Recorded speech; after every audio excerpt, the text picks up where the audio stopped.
Baik, perlu difahami kunci komunikasi laki-laki dan perempuan itu berbeda. Bapak-bapak perhatikan bahwa ibu-ibu itu oleh Allah diberi amanah besar untuk mengajarkan kosakata kepada anak. Maka dalam ilmu linguistik dikenal laki-laki itu bicara sehari 5.000 sampai 7.000 kata. Wanita bicara itu rata-rata 24 sampai 48.000 kata per hari. Jadi kita bisa tahu di situ bahwa secara linguistik wanita itu lebih cerdas. Dalam bahasa sehari-hari, ibu-ibu itu lebih cerewet. Tapi cerewet yang solihah itu kan baik. Jadi bapak-bapak kalau bisa cari istri itu yang cerewet. Karena itu pangkal kecerdasan anak. Wa 'allama Adamal asma'a kullaha. Allah itu mengajarkan kepada Adam nama-nama benda, kosakata, isim-isim, kesemuanya. Siapa yang diamanai itu sekarang? Untuk anak turun Adam? Ibunya. Jadi kalau ibunya pendiam, bahaya anaknya. Gak ngomong-ngomong nanti. Makanya ibunya itu memang harus cerewet. Nah, bedanya ini sifat komunikasi laki-laki perempuan lagi. Ibu-ibu kalau ada masalah, itu ngomong. Bapak-bapak kalau ada masalah, diem Pak. Beda kan? Laki-laki itu kalau ada masalah, menyendiri, berkontemplasi, merumuskan solusi. Kalau ibu-ibu ada masalah, curhat. Didengarkan, dimengerti, difahami segala isi hati, merasa orang yang mendengarkannya berada di pihaknya, itu menenteramkan sekali. Seakan-akan 90% masalah selesai. Itu bedanya laki-laki dengan perempuan. Gitu ya. Maka harus difahami kunci-kunci ini. Termasuk ibu-ibu itu karena cerdas komunikasi linguistiknya, mereka suka kalimat tidak langsung. Contoh, Mas, aku masih harus masak loh, anak-anak belum dijemput. Itu maksudnya apa, Pak? Tolong jemput anak-anak gitu kan.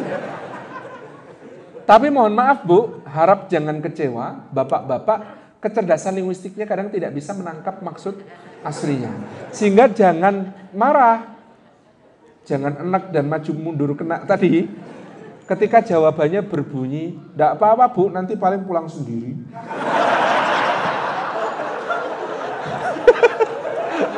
Kadang-kadang gitu ya, nggak nyambung.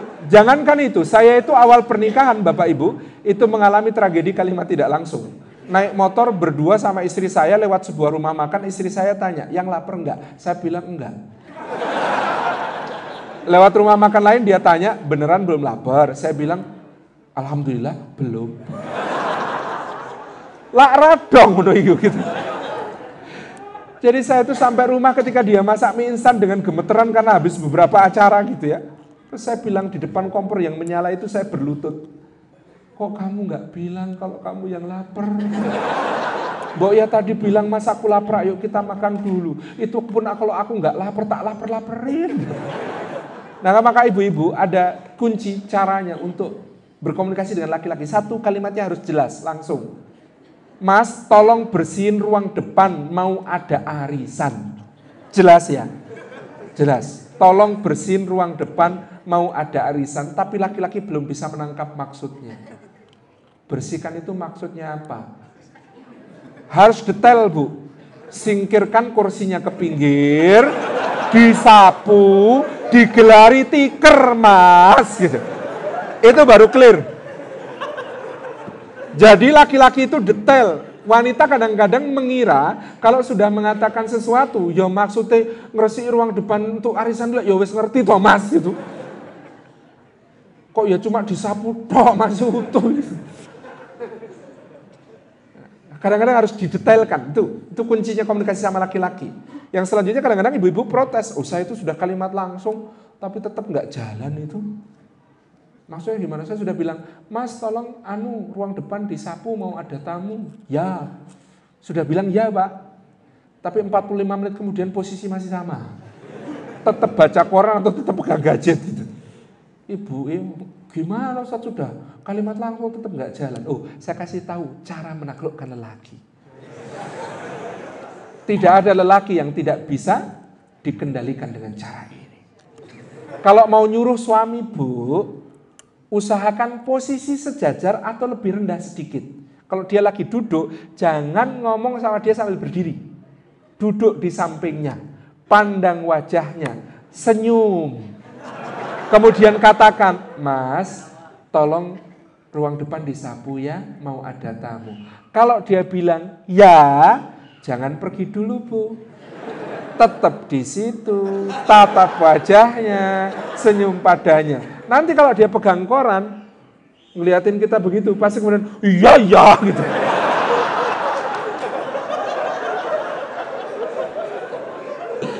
Jadi ternyata ada kunci-kunci di dalam komunikasi suami istri yang kemudian harus diketahui. Nyuruh lelaki itu memang nggak gampang, Bu, karena laki-laki itu single tasking. Beda dengan ibu-ibu multitasking.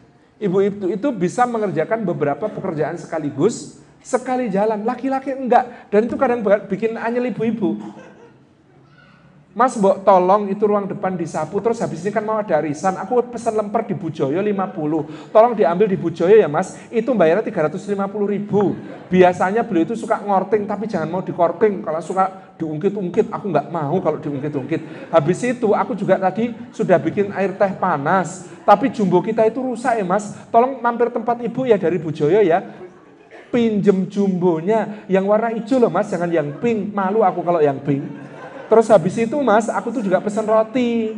Nah biasanya Bu Indri yang bikin roti itu suka lupa dipotong-potong. Nanti kamu cek dulu di dalam kotaknya itu, sudah dipotong-potong atau belum. Kalau belum minta dipotong sekalian. Di rumah kita nggak punya pisau yang dipakai untuk motong itu. Awas kalau sampai lupa, nanti beli pisau sendiri berarti Masnya ya. Itu di Indomaret nggak ada, harus ke mall.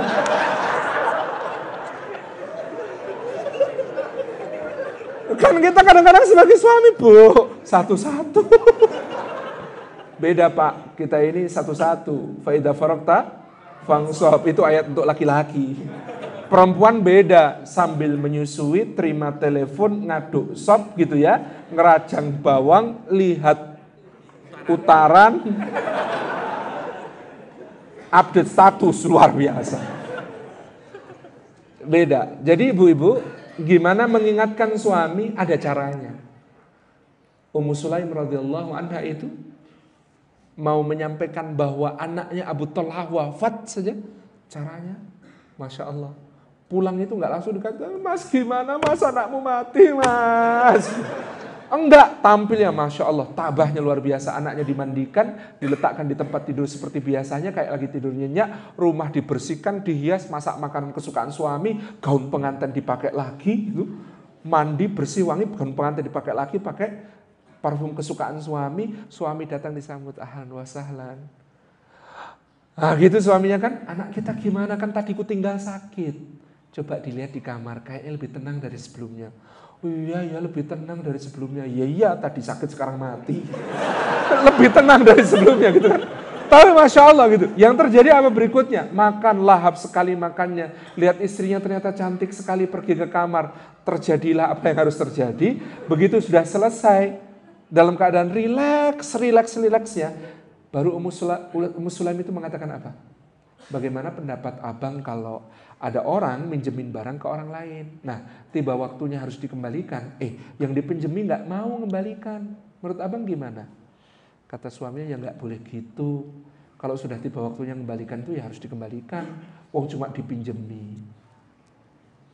Kemudian Muslim mengatakan, ya abang kan tahu anak kita itu cuma titipan dari Allah. Pinjaman dari Allah. Langsung wajahnya berubah. Maksudmu gimana, Dek? Ya anak kita diambil sama yang menitipkan, Allah Subhanahu wa ta'ala. Kan ngeliatin sudah dalam keadaan habis-habisan gitu ya. Lah kok baru cerita?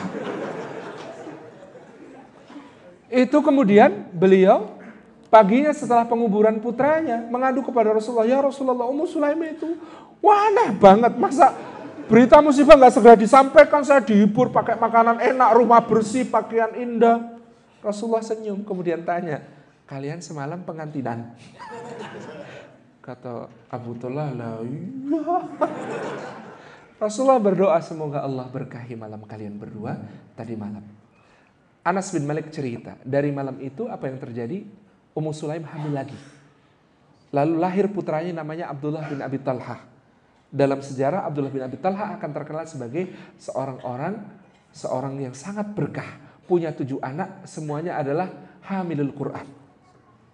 Yang semuanya adalah orang-orang yang kaya, hidupnya berkah, dermawan-dermawan besar pada zamannya. Itulah cerita bagaimana lelaki itu memang kadang-kadang perlu siasat untuk diberi nasihat maupun disampaikan sesuatu kabar yang mengejutkan kepadanya.